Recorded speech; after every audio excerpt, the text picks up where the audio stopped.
بسم اللہ الرحمن الرحیم۔ پیش خدمت ہے ماکازونگا کی قسط نمبر 3۔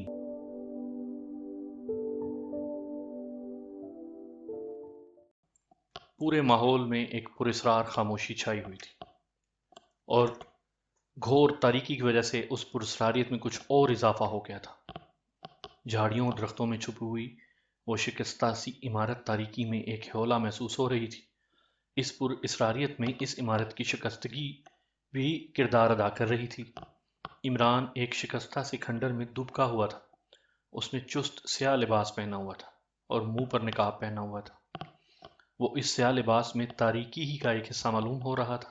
اچانک اس تاریکی کو ایک کار کی مدھم سی روشنی نے چیر ڈالا۔ یہ روشنی صرف چند سیکنڈ کے لیے چمکی تھی اور پھر تاریکی میں مدغم ہو گئی۔ وہ کار ایک سیاہ کشتی کی طرح آہستہ آہستہ اس عمارت کی طرف بڑھ رہی تھی۔ اس کی تمام لائٹیں بند تھیں، اندر کی لائٹیں بھی بند تھیں، اس لیے کچھ محسوس تک نہیں ہوتا تھا کہ کار میں کتنے آدمی ہیں اور کون کون ہیں۔ کار آہستہ آہستہ عمارت کے بالکل قریب پہنچ گئی۔ اچانک عمارت میں سے ایک روشنی کا سگنل ہوا۔ دور سے بالکل ایسا محسوس ہوا جیسے کوئی جگنو چمکا ہو۔ اس روشنی کے ہوتے ہی کار کا دروازہ آہستہ سے کھلا اور پھر اس میں سے دو آدمی نکلے اور عمارت کی طرف بڑھ گئے، اور پھر وہ تاریکی میں جذب ہو گئے۔ ایک بار پھر اس پراسرار تاریکی نے ماحول کو اپنی لپیٹ میں لے لیا۔ تھوڑی دیر بعد اسی طرح ایک کار اور آئی اور اس میں سے 3 آدمی نکل کر اندر چلے گئے۔ آہستہ آہستہ وقت گزرتا گیا اور کاروں کی تعداد میں اضافہ ہوتا چلا گیا۔ اب عمران بے چینی سے پہلو بدل رہا تھا۔ اچانک فضا میں الو کی کرخت آواز گونجی۔ یہ کیپٹن شکیل کا سگنل تھا کہ میدان صاف ہے۔ چنانچہ ادھر سے عمران نے بھی اسی آواز میں سگنل دیا، اور پھر وہ آہستہ آہستہ اس کھنڈر سے نکل کر عمارت کی طرف بڑھنے لگا۔ یہ کیپٹن شکیل تھا۔ عمارت کے نزدیک آ کر وہ دونوں مل گئے اور پھر رینگتے رینگتے اس عمارت کی طرف بڑھنے لگے۔ اب وہ ایک شکستہ کمرے میں موجود تھے۔ وہ وہاں دم سادھے پڑے تھے کہ اچانک اس کمرے کی دیوار ایک طرف سے رکھتی چلی گئی۔ ایک شخص اس میں سے باہر نکلا اور پھر وہ کمرے میں سے ہوتا ہوا باہر چلا گیا۔ دیوار پھر سے مل رہی تھی۔ اچانک عمران نے اندر چھلانگ لگا دی اور اس ملتی ہوئی دیوار سے اندر چلا گیا۔ بس چند سیکنڈ کا فرق تھا۔ اگر ایک سیکنڈ وہ دیر سے چھلانگ لگاتا تو آج اس کی ہڈیاں دیواروں کے درمیان پھنسی ہوئی ہوتی۔ کیپٹن شکیل ابھی تک باہر پڑا تھا۔ عمران کی یہ چھلانگ اتنی خطرناک تھی کہ کیپٹن شکیل جیسے آدمی کے اعصاب جھنجھلا اٹھے۔ وہ عمران کی بے جگری کا دل سے قائل ہو گیا۔ اب مسئلہ تھا کہ وہ اندر کیسے داخل ہو۔ اس کے لیے انتظار کرنا پڑا کہ وہ شخص جو ابھی اندر سے باہر آیا ہے وہ جب دوبارہ اندر جائے گا تو اس وقت کوشش کی جائے گی۔ چنانچہ دم سادھے ایک کونے میں کھڑا رہا۔ اب وہ تاریکی میں آسانی سے دیکھ سکتا تھا۔ وہ سوچ رہا تھا کہ عمران نے اندر جا کر کیا کیا ہوگا۔ قدموں کی مدھم چاپ دور سے ابھری اور کیپٹن شکیل مستعد ہو گیا۔ وہی شخص اندر آ رہا تھا۔ تیزی سے کمرے میں آیا۔ اس نے شکستہ دیوار میں ایک سوراخ میں انگلی گھمائی اور دیوار ایک بار سے پھر سرکنے لگی اور وہ اندر داخل ہو گیا۔ دیوار ایک بار پھر تیزی سے مل گئی۔ چند لمحے ٹھہر کر کیپٹن شکیل اس سوراخ کی طرف بڑھا۔ اس نے سوراخ میں انگلی ڈال لی تو اسے ایک جگہ ابھری ہوئی محسوس ہوئی۔ اس نے اسے دبا دیا۔ دیوار ایک بار پھر کھل گئی اور وہ تیزی سے اندر داخل ہو گیا۔ اندر بھی ایک کمرہ سا تھا۔ جیسے ہی اس نے اندر قدم رکھا دیوار ایک بار پھر تیزی سے مل گئی۔ وہ چند لمحے کمرے کے ایک کونے میں کھڑا رہا، پھر وہ کونے میں بنے ہوئے دروازے کی طرف بڑھا۔ اس نے دروازے سے سر باہر نکال کر دیکھا۔ اسے لمبی سی ایک گیلری نظر آئی جس کے دونوں طرف کمرے بنے ہوئے تھے، اور گیلری میں ایک طاقتور بلب لگا ہوا تھا جس سے گیلری روزے روشن کی طرح چمک رہی تھی۔ کیپٹن شکیل اس گیلری میں داخل ہوا اور دیوار کے ساتھ چپک کر آگے بڑھنے لگا۔ جب پہلے کمرے کا دروازہ آیا تو اس نے اپنے کان دروازے کے ساتھ لگا دیے، لیکن کوئی آواز نہ آئی۔ شکر یہ ہے کہ گیلری بالکل سنسان تھی۔ وہ آہستہ آہستہ آگے بڑھتا گیا۔ ایک دروازے میں اسے کچھ روشنی سی نظر آئی۔ اس نے کی ہول میں سے اندر نظر ڈالی۔ اسے ایک شخص عجیب سی مشین کے سامنے بیٹھا ہوا نظر آیا۔ ابھی وہ اسے اچھی طرح دیکھ بھی نہ سکا تھا کہ گیلری میں بھاری قدموں کی آواز ہو گئی۔ وہ فوراً ایک طرف جھکا، مگر وہاں چھپنے کی کوئی جگہ تھی ہی نہیں۔ اس نے دیوار کے ساتھ چپکنے کی کوشش کی، لیکن یہ کوشش بے سود تھی۔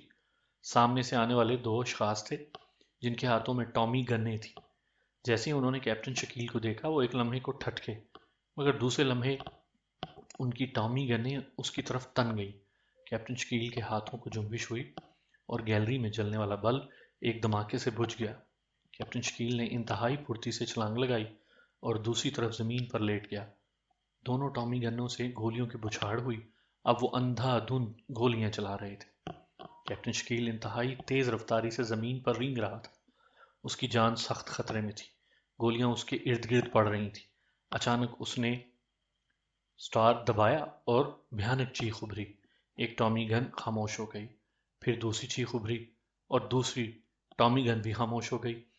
اچانک کمروں کے دروازے دھڑا دھڑ کھلنے لگے، پھر پوری گیلری فلیش لائٹ سے چمک اٹھی۔ اب کیپٹن شکیل کو سوائے ہاتھ اٹھانے کے اور کوئی چارہ نہ تھا۔ اس کے ارد گرد ٹامی گنوں سے لیس نقاب پوش کھڑے تھے۔ انہوں نے کیپٹن شکیل کو ایک طرف چلنے کے لیے اشارہ کیا۔ کیپٹن شکیل ہاتھ اٹھائے ہوئے ان نقاب پوشوں کی رہنمائی میں چلنے لگا۔ وہ گیلری کی سیدھی سمت جا رہے تھے، لیکن کیپٹن شکیل سوچ رہا تھا کہ عمران کہاں ہوگا۔ ابھی تک عمران کہیں نظر نہیں آیا تھا اور نہ ہی اس سے پہلے اسے کوئی گڑبڑ ہوتی نظر آئی تھی۔ اس کا مطلب یہ ہے کہ عمران کسی مخصوص جگہ بحفاظت پہنچنے میں کامیاب ہو چکا ہے۔ پھر وہ یہاں آنے کے مقصد پر غور کرنے لگا۔ آج صبح جولیا نے اس عمارت کے پاس پہنچنے کے لیے ایکس 2 کا حکم سنایا تھا۔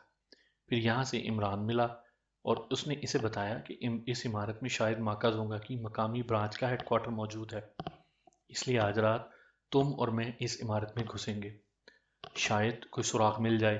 چنانچہ اس کے نتیجے میں وہ اس وقت یہاں موجود تھا۔ اچانک اس کی سوچ میں خلل پڑ گیا کیونکہ اسے دائیں طرف مڑنے کا حکم دیا گیا۔ وہ دائیں طرف مڑ گیا۔ یہاں گیلری کا اختتام ہوا تھا۔ سامنے ایک بڑا دروازہ نظر آ رہا تھا جو بند تھا اور جس پر پیتل کی 2 تلواریں جڑی ہوئی تھیں۔ اس دروازے کے سامنے ایک نقاب پوش ٹامی گن ہاتھ میں لیے ٹہل رہا تھا۔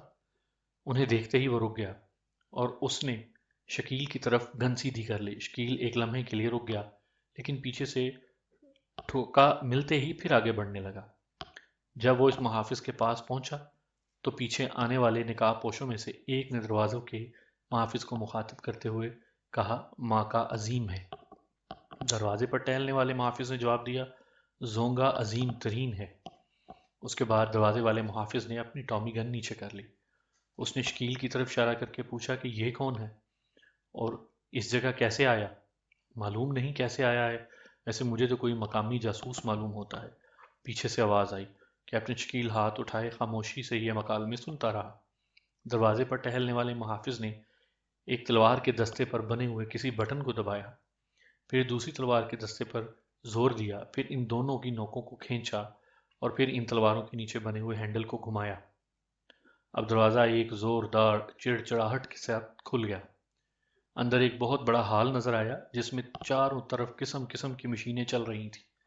ان میں سے ہر ایک مشین کے سامنے ایک ایک شخص بیٹھا ہوا کام کر رہا تھا۔ چند مشینوں میں اسکرین بھی تھی جن پر مختلف نظارے نظر آ رہے تھے۔ ہر شخص اپنے اپنے کام میں لگا ہوا تھا۔ چند نقاب پوش یہاں بھی ٹامی گنیں لیے ٹہل رہے تھے۔ کیپٹن شکیل غور سے مشینوں کو دیکھتا ہوا درمیان میں سے گزرتا ہوا چلا گیا۔ ہال کے ایک طرف پہلے دروازے کی طرف بڑا دروازہ تھا جس کے پار ایک گیلری نظر آ رہی تھی۔ کیپٹن شکیل اس ٹوٹی پھوٹی عمارت کے نیچے اس قدر عظیم الشان اور پر اسرار انتظامات دیکھ کر حیران رہ گیا۔ اب وہ گیلری میں گزر رہے تھے کہ ایک دروازے پر جا کر رک گئے۔ اس کے باہر ایک سرخ بلب جل رہا تھا۔ ایک نقاب پوش نے کونے میں لگا ہوا بٹن دبایا اور پھر دروازے کی طرف منہ کر کے اٹینشن کھڑا ہو گیا۔ دوسرے نقاب پوش بھی مستعد کھڑے تھے۔ اچانک دروازے کے سامنے لگا ہوا سرخ بلب سے سبز رنگ میں تبدیل ہو گیا اور دروازہ آہستہ آہستہ کھلنے لگا۔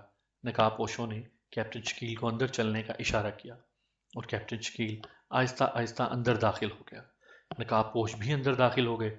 اندر ایک تاریک سا کمرہ تھا۔ سامنے ایک بڑی مشین نظر آ رہی تھی جس پر مختلف قسم کے بٹن نظر آ رہے تھے۔ سینکڑوں کی تعداد میں ڈائل تھے۔ نقاب پوش بھی اندر داخل ہو گئے۔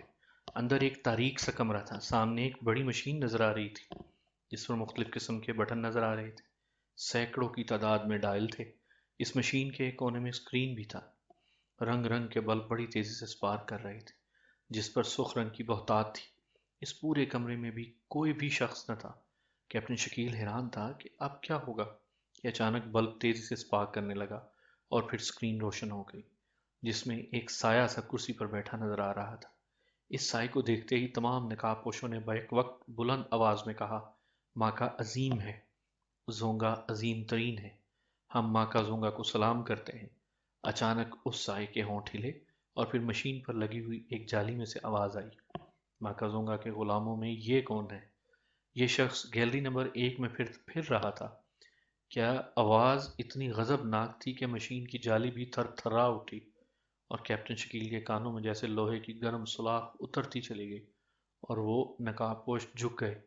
کیا کسی نے غداری کی ہے جو اس شخص نے یہاں داخل ہونے کا راستہ پا لیا ہے؟ نقاب پوش، اچھا اسے چھوڑ کر باہر چلے جاؤ اور گیلری نمبر 1 کے آپریٹر کو فوراً حاضر کرو۔ آواز میں غراہٹ بدستور موجود تھی۔ چاروں نقاب پوش باہر نکل گئے اور دروازہ ایک بار پھر بند ہو گیا۔ اب کیپٹن شکیل اس مشین کے سامنے اکیلا کھڑا تھا۔ تم کون ہو؟ منہ سے نقاب اتارو، جالی سے آواز آئی، لیکن کیپٹن شکیل چپکے سے کھڑا رہا۔ کیا تم نے سنا نہیں؟ اس بار آواز میں شدید غراہٹ تھی، لیکن کیپٹن شکیل گمسم کھڑا تھا۔ اس نے کوئی حرکت نہ کی۔ اچانک بلب انتہائی تیزی سے سپارک کرنے لگا اور پھر ایک باریک شعاع تیزی سے کیپٹن شکیل پر پڑی۔ اس شعاع کا پڑنا تھا کیپٹن شکیل کو ایسا محسوس ہوا جیسے اس کے دماغ میں آندھیاں چل رہی ہوں اور کوئی شخص اسے منہ پر سے نقاب اتارنے کا حکم دے رہا ہو۔ اچانک کیپٹن شکیل کا ہاتھ اٹھا اور اس نے اپنے منہ پر سے نقاب اتار لیا۔ دماغ میں سکون ہو گیا۔ اس کے ساتھ ہی مشین میں بلبوں کی سپارکنگ بھی کم ہو گئی۔ کیپٹن شکیل حیران رہ گیا۔ جالی میں سے ایک قہقہا بلند ہوا۔ اتنے میں دروازہ کھلا اور وہ چاروں نقاب پوش ایک آدمی کو لے کر آ گئے جس کا رنگ زرد پڑ گیا۔ وہ مشین کے سامنے سر جھکا کر کھڑا ہو گیا۔ گیلری نمبر 1 پر تم تھے؟ آواز آئی۔ یس سر، اس نوجوان نے بدستور سر جھکائے جواب دیا۔ پھر یہ نوجوان کیسے پہنچ گیا؟ آواز انتہائی غضبناک ہو گئی، لیکن نوجوان بدستور سر جھکائے کھڑا رہا۔ اس نے کوئی جواب نہ دیا۔ تم اپنی غلطی تسلیم کرتے ہو؟ اتنا کہتے ہی ایک سبز کی شعاع اس مشین سے نکلی اور اس نوجوان پر پڑی اور نوجوان کی ایک بھیانک چیخ نکلی اور ایک لمحے کے بعد اس کی لاش وہاں پڑی تھی، بالکل جلی ہوئی لاش۔ ایسا معلوم ہوتا تھا جیسے کسی نے اسے روسٹ کر دیا۔ نقاب پوش فوراً جھکے اور ماکا زونگا زندہ باد کے نعرے لگانے لگے۔ اس کے بعد جالی سے پھر آواز آئی، اب تم بتاؤ تم کون ہو؟ دیکھو سچ سچ بتاؤ ورنہ تمہارا اشر بھی یہی ہو سکتا ہے۔ میں CID انسپکٹر ہوں، تم غلط بیانی کر رہے ہو۔ میں سچ بول رہا ہوں، کیپٹن شکیل نے زور دے کر کہا۔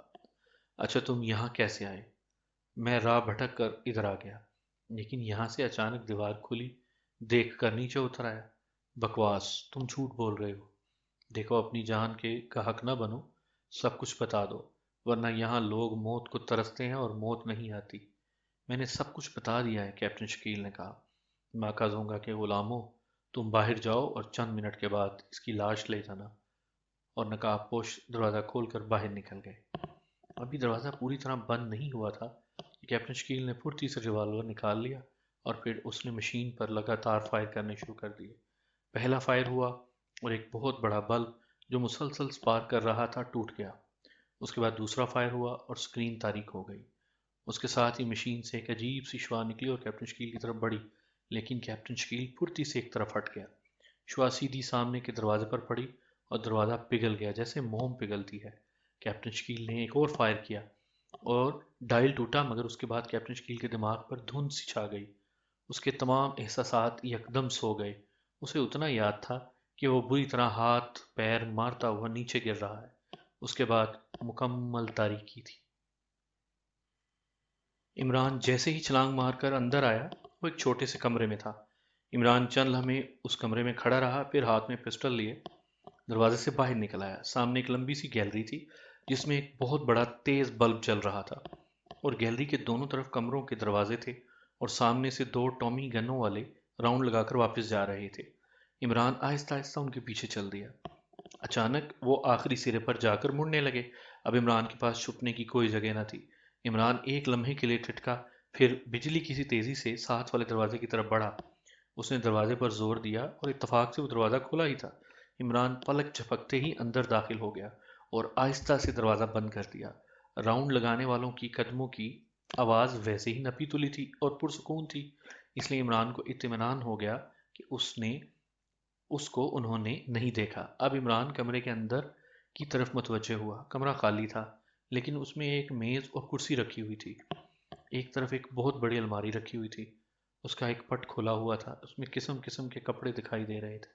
میز پر ایک گلاس رکھا تھا جس میں ابھی تک شراب تھی۔ عمران گلاس کے پاس آیا اور اسے غور سے دیکھنے لگا۔ اسے محسوس ہوا جیسے گلاس میں شراب کی سطح تھر تھرا رہی تھی۔ وہ فوراً وارڈروب کے پیچھے چھپ گیا۔ ایک لمحے کے بعد سامنے کی دیوار میں ایک شگاف ہوا اور ایک لمبا تڑنگا شخص نمودار ہوا۔ اس کے ہاتھ میں ایک فائل تھی، اور وہ جیسے ہی اس شگاف سے باہر آیا، شگاف دوبارہ بند ہو گیا۔ وہ آہستہ آہستہ چلتا ہوا کرسی پر آ بیٹھا اور گلاس میں رکھی ہوئی باقی ماندہ شراب اٹھا کر حلق میں انڈیل لی۔ فائل کھول کر اسے پڑھنے لگا۔ عمران کی طرف اس کی پشت تھی۔ عمران آہستہ سے الماری کے پیچھے سے نکلا اور قدم پر قدم رکھتا ہوا اس کے طرف بڑھا۔ ویسے بھی قالین پر ربڑ سول جوتے آواز نہیں دیتے تھے۔ اس نے اپنی جیب سے رومال نکالا اور عمران نے ایک ہاتھ اس شخص کے گلے میں ڈالا اور رومال اس کی ناک پر رکھا۔ ایک لمحے کے لیے وہ تڑپا، لیکن شاید رومال میں کلوروفارم کی مقدار کافی زیادہ تھی، کیونکہ دوسرے لمحے عمران کے ہاتھ جھول گیا۔ عمران نے اسے پکڑ کر زمین پر لٹا دیا اور اس کی نبض دیکھ کر اندازہ لگایا، پھر مطمئن ہو کر فائل کی طرف متوجہ ہو گیا۔ فائل پر نظر ڈالتے ہی وہ بری طرح چونکا۔ اس نے جھپٹ کر وہ فائل اٹھائی اور پھر جیسے جیسے وہ اسے پڑھتا گیا اس کی حالت غیر ہوتی گئی۔ پھر اس نے وہ فائل موڑ توڑ کر اپنے کوٹ کی اندر والی جیب میں رکھ دی۔ اب وہ الماری دیکھ رہا تھا جس میں کپڑے ٹنگے ہوئے تھے۔ اس نے کپڑوں کے پیچھے ہاتھ بڑھا کر دیکھا تو اسے ایک اور خانہ محسوس ہوا۔ اس نے اسے کھولا۔ اس میں مختلف قسم کے کاغذات تھے جو تمام کے تمام کوڈ ورڈز میں لکھے ہوئے تھے۔ عمران نے یہ سب نکال کر اپنی جیبوں میں ٹھونس لیے۔ یکدم وہ اچھل پڑا کیونکہ گیلری میں ٹامی گنے چلنے کی آوازیں آنے لگیں۔ ایک فائر ہوا اور پھر ایک چیخ نکلی۔ عمران نے جلدی سے اس شخص کے کپڑے اتارے، خود پہنے، اپنے کپڑے اسے پہنائے، کاغذات نکال کر اپنی جیبوں میں رکھے اور الماری میں رکھا ہوا ایک نقاب جس پر MZ کے الفاظ لکھے ہوئے تھے اپنے منہ پر چڑھا لیا۔ اب گیلری میں شور مچ گیا تھا۔ وہ دروازے کے پاس آیا اور اس نے ذرا سا دروازہ کھول کر دیکھا تو کیپٹن شکیل ٹامی گنوں کے درمیان کھڑا تھا۔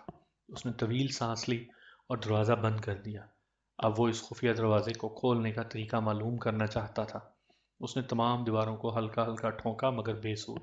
آخر اس نے آتش دان پر رکھی ہوئی تصویر کو ہلایا مگر وہ اپنی جگہ سے نہ ہلی۔ اچانک اسے تصویر کے کونے سے ایک سرخ رنگ کا نقطہ نظر آیا۔ اس نے اس پر انگلی رکھ کر اسے دبایا لیکن پھر بھی کچھ نہ ہوا۔ اس کا ایک ایک لمحہ قیمتی تھا۔ اس نے کوٹ کے کالر سے پن نکالا، اس کے سرے سے اس رخ نقطے کو دبایا تو دیوار کھٹ سے کھل گئی۔ عمران کے چہرے پر مسکراہٹ دوڑ گئی۔ وہ جلدی سے اس شگاف کی طرف بڑھا۔ نیچے سیڑھیاں جا رہی تھیں۔ وہ ایک ایک کر کے نیچے اترتا گیا۔ دوسری سیڑھی پر اس کا قدم پڑتے ہی دیوار پھر برابر ہو گئی۔ اب وہ انتہائی چوکنا ہو کر نیچے اتر رہا تھا۔ 10ویں سیڑھی کے بعد وہ ایک کمرے میں پہنچ گیا جس میں ایک بہت بڑی میز تھی۔ میز پر ایک بہت بڑی مشین تھی جو اس وقت بند پڑی تھی۔ عمران نے اسے غور سے دیکھا لیکن وہ کچھ نہ سمجھ سکا۔ اس نے کمرے میں ادھر ادھر نظریں گھمائیں تو اسے کونے میں ایک دروازہ نظر آیا۔ اس نے وہ دروازہ ذرا سا کھولا اور دوسری طرف دیکھنے لگا۔ ایک بہت بڑا ہال تھا جس میں بہت سی مشینیں چلی رہی تھیں۔ آپریٹر ان کے سامنے بیٹھے انہیں کنٹرول کر رہے تھے۔ وہ اندر داخل ہو گیا۔ جیسے ہی وہ اندر داخل ہوا تمام ٹامی گن والے جو وہاں ٹہل رہے تھے اٹینشن ہو گئے۔ وہ سر ہلاتا ہوا ایک سرے سے دوسرے سرے کی طرف بڑھا۔ وہ سمجھ گیا کہ جس کا اس نے لباس پہنا ہوا ہے وہ شاید یہاں کا انچارج ہو یا کوئی اچھی پوزیشن رکھتا ہو۔ وہ باری باری ایک ایک مشین کے پاس رکتا اور پھر اسے غور سے دیکھنے لگتا۔ ایک مشین کے اسکرین پر اسے صدر مملکت اپنے آفس میں کام کرتے دکھائی دیے۔ پھر صدر مملکت نے میز کی دراز میں سے ایک فائل نکال لی اور اس کا مطالعہ کرنے لگے۔ آپریٹر نے اب وہ فائل ایک زاویہ سے دکھائی دینے لگی۔ پھر آپریٹر نے ایک اور بٹن دبایا۔ اب مشین نے اس فائل کو فوٹو اتارنے شروع کر دیے۔ عمران یہ دیکھ کر دنگ رہ گیا۔ اسی طرح ہر مشین کسی نہ کسی اہم شخصیت کی نگرانی کر رہی تھی۔ نگرانی کا یہ طریقہ دیکھ کر عقل جواب دے گئی۔ اتنی ترقی یافتہ اور بڑی تنظیم کے متعلق تو اس نے سوچا ہی نہ تھا، اور نہ ہی اس عمارت میں گھستے وقت اسے خیال آیا تھا کہ وہ اتنی بڑی تنظیم کے ہیڈ کوارٹر میں جا رہا ہے۔ خیر وہ آہستہ سے ہال کے سامنے کے دروازے میں چلا گیا۔ سامنے ایک گیلری نظر آ رہی تھی۔ اس کے دونوں طرف بھی دروازے تھے۔ اس نے ایک دروازے پر دباؤ ڈالا تو وہ کھل گیا۔ عمران اندر گھسا، دروازہ پیچھے سے بند ہو گیا۔ کمرے میں ایک میز کرسی پر ایک نوجوان، جس کی آنکھوں میں غیر معمولی چمک معلوم ہو رہی تھی، بیٹھا شراب پی رہا تھا۔ اس نے عمران کو کرسی پر بیٹھنے کا اشارہ کیا اور پھر بولا، آج ایک مقامی جاسوس پکڑا گیا ہے۔ اس نے مشین گن نمبر 1 پر فائرنگ کر دی ہے۔ اب وہ مشین ٹھیک ہو رہی ہے۔ میں نے اسے ہلاک اس لیے نہیں کیا کہ اتنی جرت کرنے والا یقیناً کوئی معمولی شخص نہ ہوگا۔ اب میں اسے تمام راز اگلواؤں گا، مگر تم بولتے کیوں نہیں؟ اچانک عمران نے اچھل کر اس کے ناک پر ٹکر دے ماری اور وہ ڈکارتا ہوا کرسی سے نیچے جا گرا، لیکن پھر سنبھل کر کھڑا ہو گیا۔ عمران کی کوٹ کی جیب میں سے فائر ہوا اور گولی اس شخص کی کھوپڑی میں سوراخ کرتی ہوئی نکل گئی۔ کمرہ چونکہ ساؤنڈ پروف معلوم ہوتا تھا، اس لیے آواز باہر جانے کا خطرہ نہ تھا۔ ایسا کرنا عمران کے لیے ضروری ہو گیا تھا، کیونکہ عمران بول نہیں سکتا تھا اور نہ ہی کوئی ایسی حرکت کر سکتا تھا۔ جس نے اس کا لباس پہنا ہوا تھا، اس کی آواز ہی نہیں سنی تھی اور وہ کوڈ ورڈز بھی نہیں جانتا تھا۔ اس نے دوبارہ اپنے کپڑے اتارے اور دوسرے کے کپڑے اتار کر خود پہنے۔ اس کا نقاب منہ پر لگایا اور اسے اٹھا کر الماری میں ٹھونس دیا اور خود کمرے کا معائنہ کرنے لگا۔ پھر بغلی دروازے سے وہ دوسرے کمرے میں چلا گیا۔ سامنے ایک کمرہ نما مشین رکھی ہوئی تھی، جس پر مختلف بٹن لگے ہوئے تھے۔ ایک کونے میں اسکرین تھی۔ اس نے میز پر بیٹھ کر ایک سبز رنگ کا بٹن دبایا تو اچانک ساری مشین کے ڈائل جلنے لگے، بلب سپارک کرنے لگے اور پھر اسکرین پر ایک کمرے کا عکس ابھرنے لگا جس کا دروازہ بند تھا اور کمرہ خالی تھا۔ وہ پریشان ہو گیا۔ اچانک کمرے کے دروازے کے اندر لگا ہوا سرخ بلب جلنے بجھنے لگا۔ عمران نے کچھ سوچتے ہوئے مشین کے پیلے رنگ کا بٹن دبا دیا، ٹھیک کہ وہ اس طرح ایک بہت بڑا خطرہ مول لے رہا ہو، کیونکہ اسے بالکل معلوم نہیں تھا کہ ان بٹنوں کے دبانے سے کیا ہوگا، کہیں ان کا رد عمل خطرناک نہ ہو۔ لیکن وہ عمران تھا، اس کے دل میں جو خیال آ جاتا وہ پھر دنیا کا کوئی خوف اس کے خیال پر عمل کرنے سے باز نہیں رکھ سکتا تھا۔ بہرحال زرد رنگ کے بٹن دبانے سے کوئی خاص رد عمل نہ ہوا، بلکہ دروازے کے اندر کا بلب بند ہو گیا اور پھر عمران نے دیکھا کہ دروازہ آہستہ آہستہ کھل رہا ہے اور پھر دروازے سے ایک نقاب پوش اندر داخل ہوا جس نے ٹامی گن اٹھائی ہوئی تھی۔ اس نے اندر داخل ہو کر سر جھکایا اور پھر عمران کے سامنے کی مشین سے آواز سنائی دی۔ وہ نقاب پوش سر جھکائے ماں کا عظیم ہے، زونگا عظیم ہے کے نعرے لگا رہا تھا۔ عمران نے بغیر سوچے سرخ رنگ کا بٹن دبا دیا۔ اب مشین کے بلب تیزی سے جلنے بجھنے لگے۔ اچانک عمران نے دیکھا کہ مشین میں سے ایک سرخ رنگ کی شعاع نکلی اور اس نقاب پوش پر پڑی جو سر جھکائے کھڑا تھا۔ نقاب پوش کے منہ سے ایک بھیانک چیخ نکلی اور ایک منٹ کے بعد اس نقاب پوش کی جلی ہوئی لاش وہاں پڑی ہوئی تھی۔ عمران یہ دیکھ کر دنگ رہ گیا۔ اب صرف ایک بٹن تھا جو نیلے رنگ کا تھا۔ اس نے وہ دبایا تھا تو تھوڑی دیر بعد اسے اسکرین پر وہ حال نظر آیا جس میں تمام آپریٹر کام کر رہے تھے۔ اب صرف ایک بٹن تھا جو نیلے رنگ کا تھا۔ اس نے وہ دبا دیا۔ تھوڑی دیر بعد اسے اسکرین پر وہ حال نظر آیا جس پر تمام آپریٹر کام کر رہے تھے۔ اسکرین کے نیچے ایک چھوٹا سا ہینڈل لگا ہوا تھا۔ اس نے اسے گھمایا، اس کے ساتھ ساتھ منظر بھی تبدیل ہونے لگا۔ اسے اسکرین پر ہر کمرہ باری باری نظر آنے لگا۔ کہیں پر جدید اسلحہ کے ڈھیر لگے ہوئے تھے، کسی کمرے میں شراب کی بوتلوں کے انبار تھے اور ایک چھوٹے سے کمرے میں کرنسی نوٹ بنانے کی مشین بھی تھی۔ اسی طرح وہ باری باری ہر کمرہ دیکھتا گیا۔ اس کی آنکھ میں شدید حیرت تھی۔ اتنی بڑی اور مکمل تنظیم اس کی آنکھوں کے سامنے تھی۔ وہ سوچ بھی نہ سکتا تھا اتنے انتظامات ہوئے، اسے آج تک خبر بھی نہ ہوئی۔ بہرحال ایک کمرے کو دیکھ کر وہ چونک پڑا، کیونکہ اس میں کیپٹن شکیل ایک کرسی پر بندھا ہوا تھا۔ اب اس کے سامنے دو مسئلے تھے، ایک تو کیپٹن شکیل کو آزاد کروانا اور دوسرا ان تمام مشینوں پر یا تو حکومت کا قبضہ کروانا یا انہیں تباہ کرنا۔ اسے اطمینان تھا کہ اس نے ہیڈ کوارٹر کے انچارج کو ختم کر دیا ہے۔ یہ بھی ایک اتفاق تھا، ورنہ نہ جانے انچارج تک پہنچنے کے لیے عمران کو کتنے ہاتھ پیر مارنے پڑتے۔ لیکن اس کے باوجود جو لمحہ بھی گزر رہا تھا اس کے لیے خطرہ بڑھ رہا تھا۔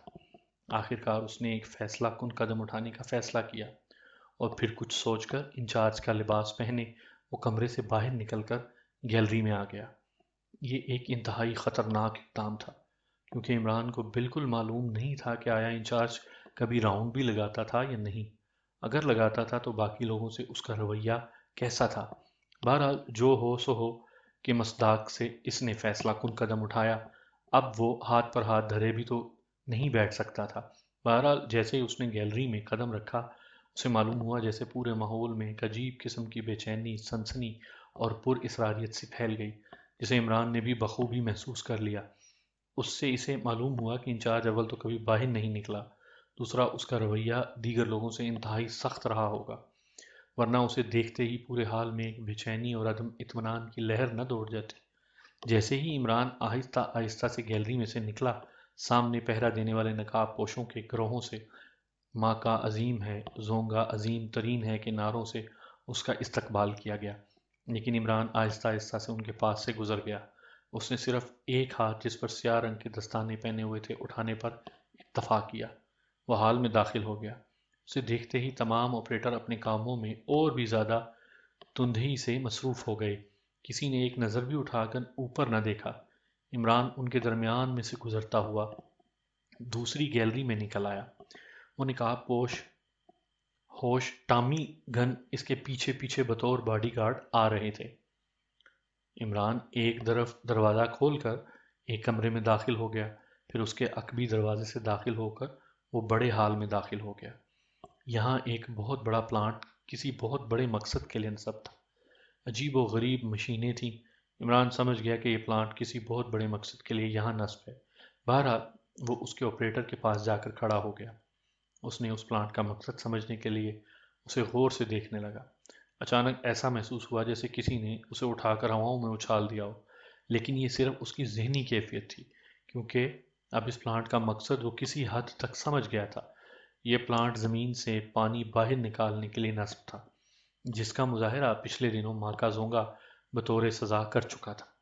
اب عمران کے لیے یہ لازمی ہو گیا کہ وہ ہر قیمت پر اس پلانٹ کو تباہ کر دے۔ وہ فوراً مڑا اور اس کمرے کی طرف چل دیا جس میں کیپٹن شکیل بند تھا۔ کمرہ کا نمبر سکریننگ مشین سے وہ دیکھ چکا تھا۔ وہ کمرے کے سامنے رکا، اس کے باہر تالا لگا ہوا تھا اور ایک نقاب پوش ٹامی گن اٹھائے باہر پہرا دے رہا تھا۔ عمران نے اسے تالا کھولنے کا اشارہ کیا، اس نے جھٹ تالا کھول دیا اور وہ دروازہ کھول کر عمران اور اس کے ساتھ دو باڈی گارڈ اندر داخل ہوئے۔ کیپٹن شکیل کرسی پر بندھا ہوا تھا، لیکن اس کا چہرہ انتہائی سپاٹ تھا۔ عمران اسے دیکھ کر دل ہی دل میں مسکرایا، پھر اس نے انچارج کے لہجے میں پکارا، تمہارا دماغ ٹھکانے لگا یا نہیں؟ لیکن کیپٹن شکیل نے کوئی جواب نہ دیا۔ عمران نے دوسرے نقاب پوشوں کو اس کو کھولنے کا حکم دیا اور اسے اپنے کمرے میں پہنچانے کے لیے کہا۔ انہوں نے جھٹ کیپٹن شکیل کو کھول دیا اور پھر اسے لے کر انچارج کے کمرے کی طرف بڑھے۔ عمران ان سے پہلے ہی وہاں پہنچ چکا تھا۔ وہ لوگ کیپٹن شکیل کو چھوڑ کر خود باہر چلے گئے۔ کیپٹن شکیل کے ہاتھ ابھی تک بندھے ہوئے تھے۔ عمران نے ہر طرف سے اطمینان کر کے اپنا نقاب اتار دیا اور کیپٹن شکیل اسے دیکھ کر حیران رہ گیا، لیکن حیرت صرف اس کی آنکھوں سے ٹپک رہی تھی، چہرے سے نہیں۔ عمران نے آگے بڑھ کر اس کے ہاتھ کھول دیے اور آہستہ سے اسے تمام حالات بتا دیے۔ اب دونوں نے مل کر اس ہیڈ کوارٹر کو تباہ کرنا تھا۔ عمران نے اس کے لیے ڈائنامائٹ تجویز کیا، لیکن سوال یہ تھا کہ ڈائنامائٹ لایا کہاں سے جائے، اسے آپریٹ کہاں سے کیا جائے۔ کیپٹن شکیل نے ٹائم بم کا مشورہ دیا، لیکن یہاں مسئلہ ان کی فوری فراہمی کا تھا۔ اچانک عمران کو ایک تجویز سوچی۔ اس نے نقاب چہرے پر ڈالا اور خود اٹھ کر اس مشین پر جا بیٹھا جس نے سبز رنگ کا بٹن دبایا اور مشین کو سٹارٹ کر دیا۔ اسکرین پر کمرے کا عکس ابھرا تو اس نے فوراً نیلے رنگ کا بٹن دبا دیا۔ اب کسی حد تک وہ اس مشین کو سمجھ چکا تھا، اس لیے آسانی سے اسے آپریٹ کر چکا تھا۔ اسکرین پر ہال کا عکس ابھرا، لیکن وہ ہینڈل گھماتا رہا اور ایک کمرے میں ایک نقاب پوش کرسی پر بیٹھا شراب پیتا نظر آیا۔ اس کے سینے پر نمبر 3 لکھا ہوا تھا۔ عمران نے ہینڈل کو وہیں روک دیا، پھر اس نے زرد رنگ کا بٹن دبایا اور پھر اس نے اسکرین پر اس شخص کو چونکتے دیکھا اور پھر وہ شخص تیزی سے اٹھا اور چہرے پر نقاب ٹھیک کرتا ہوا دروازہ کھول کر باہر نکل گیا۔ اب عمران نے ہینڈل کو دوبارہ گھمایا اور جب اس کمرے کا عکس نظر آیا جو پہلے نظر آتا تھا تو اس نے ہینڈل کو چھوڑ دیا۔ اچانک اسے کمرے کے اندر لگا ہوا بلب جلتا بجھتا نظر آیا۔ اس نے زرد رنگ کے بٹن کو ایک بار پھر دبا دیا، بلب بجھنے سے رک گیا اور دروازہ آہستہ سے کھلا اور وہی نقاب پوش نمبر 3 اندر داخل ہوا۔ اس نے اندر داخل ہو کر مخصوص نعرہ لگایا اور پھر سر جھکا کر کھڑا ہو گیا۔ عمران نے مائک کا بٹن دبا دیا اور پھر سرسراتی ہوئی آواز میں بولا، نمبر 3۔ یس سر، نمبر 3 نے سر اٹھا کر کہا۔ ہماری اسٹاک میں کتنے ٹائم بم موجود ہیں؟ عمران انچارج کی آواز آئی۔ جناب ہمارے اسٹاک میں 10,000 ٹائم بم موجود ہیں، نمبر 3 ادب سے جواب دیا۔ اچھا ابھی جاؤ ان میں سے 500 میگا پاور کے 10 ٹائم بم لے آؤ۔ بہت بہتر، اس نے کہا اور پھر تیزی سے دروازہ کھول کر باہر نکل آیا۔ عمران نے پھر ہینڈل کو گھمایا تو اسکرین پر وہ نقاب پوش ایک گیلری میں تیزی سے جاتا ہوا نظر آیا۔ عمران اسکرین پر اسے فالو کر رہا تھا۔ نقاب پوش چلتا ہوا ایک دروازے پر رک گیا۔ اس نے دروازے پر مخصوص دستک دی، دروازہ کھل گیا اور وہ اندر داخل ہو گیا۔ اندر ایک بہت بڑا اسلحہ خانہ تھا۔ عمران اس اسلحے کو دیکھ کر دنگ رہ گیا۔ اس سے اسلحہ خانے کا علم نہیں تھا۔ اس نے دیکھا نقاب پوش وہاں بیٹھے ایک نقاب پوش سے 10 ٹائم بم لے رہا تھا۔ عمران اب شکیل کی طرف متوجہ ہوا۔ اس نے اسے ساری اسکیم بتائی کہ جیسے ہی نمبر 3 بم لے کر اندر داخل ہو، میں اس کی جگہ لے لوں گا، تم اس مشین پر بیٹھ جانا۔ عمران نے اسے آپریٹ کرنے کا طریقہ بتا دیا۔ اس نے اسے بتایا کہ میں یہ بم مختلف کمروں میں رکھوں گا، تم اس مشین کے ذریعے مجھے فالو کرنا، جہاں کچھ خطرہ معلوم ہو یہ سرخ رنگ کا بٹن دبا دینا۔ فوکس میں جتنے لوگ ہوں گے وہ جل جائیں گے، لیکن یہ اس وقت کرنا جب اس کے بغیر کوئی چارہ نہ ہو۔ یہ کہہ کر اس نے اپنا انچارج والا لبادہ اتار کر شکیل کو پہنا دیا اور شکیل وہ مخصوص نقاب لگا کر مشین پر بیٹھ گیا۔ اتنے میں نمبر 3 بموں کا ڈبہ لے کر مخصوص کمرے کے دروازے تک پہنچ گیا۔ کیپٹن شکیل نے اسے اندر آنے کی اجازت دی، پھر اسے ہدایت کی کہ وہ اسے کمرے میں ایک پہنچا دو کمرہ نمبر 1 انچارج کا ذاتی کمرہ تھا۔ نمبر 3 وہ ڈبہ لے کر کمرے کی ایک طرف بڑھ گیا جہاں عمران اس کی طاق میں تھا۔ جیسے ہی نمبر 3 اندر داخل ہوا، عمران نے اسے چھاپ لیا۔ چونکہ یہ افتاد اس کے لیے اچانک پڑی تھی، اس لیے وہ بے خبری میں مار کھا گیا۔ چنانچہ چند ہی لمحوں بعد وہ عمران کے ہاتھوں میں جھول رہا تھا۔ عمران نے پھرتی سے اس کے کپڑے اتارے اور اپنے کپڑوں پر پہن لیے، پھر اس نے بموں کو نکال کر اپنے لبادے میں مختلف جگہوں پر چھپانا شروع کر دیا اور پھر دروازہ کھول کر باہر نکل گیا۔